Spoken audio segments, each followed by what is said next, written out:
Not here to convince you that we deserve freedom, because we are entitled to freedom. I'm here to say how angry, how frustrated, how disappointed, and how unsurprised I am that we've been here since this morning and we barely heard any conversation about detainees.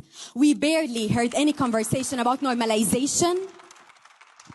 And most importantly, we barely heard any conversation about a political solution. How come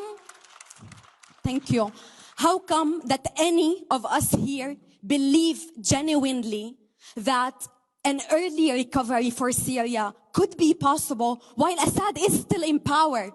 Are we just here to waste our time? I've been here second time. We've been here for 12 years. You've been exhausting our traumas. You've been exhausting our pain. You've been exhausting our stories. And for what? Nothing has changed. I'm sorry. I'm not sorry for anyone.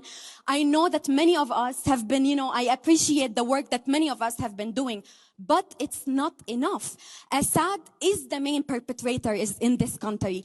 And Assad is the reason that I had to flee the country. But Assad was enabled by this entity and by many other states.